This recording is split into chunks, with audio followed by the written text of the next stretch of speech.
Wakaya Island became so special to me is because I think I mentioned in my book that I had the privilege of traveling a great deal from age 16, worldwide.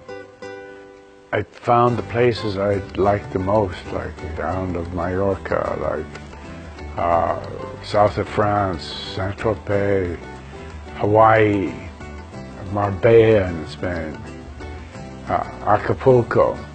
They all seem to implode, from my point of view, as to the ecology and the joy of it, lost the charm within a few years. Tourism, to me, became almost an alarming polluter as much as an oil spill. Changed the culture, changed so many things. Then Wakaya Island came up for sale.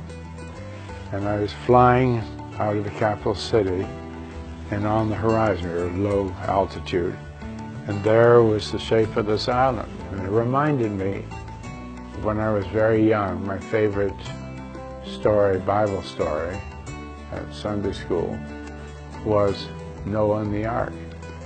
And the shape of the island, to me, was a vision of the Ark. And I saw a chance for a new beginning. And then bought the island, went back to the capital, bought it, and then just spent the years slowly developing it in a way, just carefully, building a village for the Fijian people, a school, a church, 160 residents of the island to work farms and plantations, as well as have a small resort. And it just became an emotional part of my life. And that experience, which makes it so different. And so all that added up to a love affair. It's inspirational to feel you're treading on ground that is totally pure, never had chemicals, never had fertilizers brought in. By the way, the air over the island does not cross any world continent.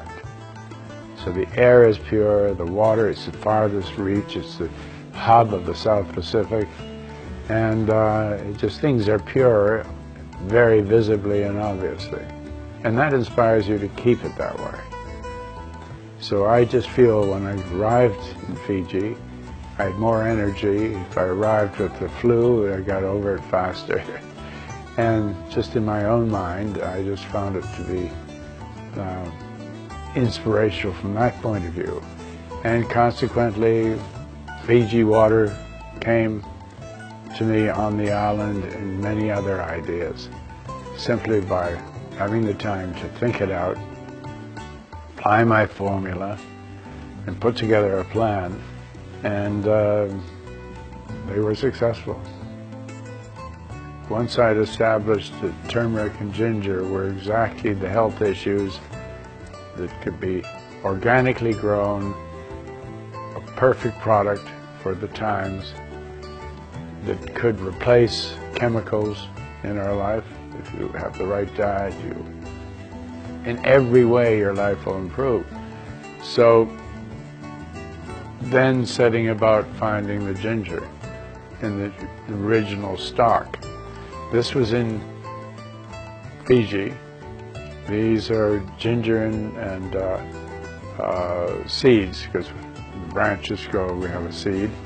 Seed and turmeric that had been brought, much of it had been brought at the turn of the 1900s. That's when the Indian laborers came to work the fields of the British colony for sugar. And they brought their ginger and their turmeric. Much of it, after harvest and harvest, got into the interior, into the jungle. And we harvested the best roots we could find that had never been undiscovered for decades.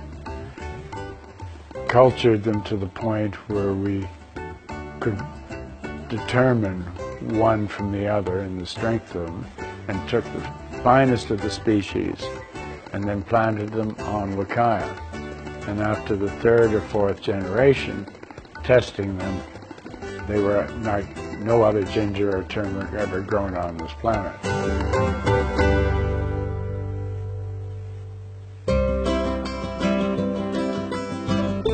Wakaya perfection is grown on virgin soil that is high nutrient, volcanic, that nothing's ever been grown on it. The point is that 1 square foot of land that's been tilled and sown for 200 years has very little rich in integrity. So the way we handle our land is unique, all organic fertilizer, all hand-picked and planted, that it makes all the difference in the world. And then you get to the preparation stage. Roots all have heavy moisture, so you can't make powder out of something that has moisture content. The course of supplements, generally, they flash heat it at 200 degrees. Nothing survives 200 degrees. Ours never reaches more than 70 degrees. Now, to dry it, it requires hours and hours longer, but it's worth it. You retain the integrity.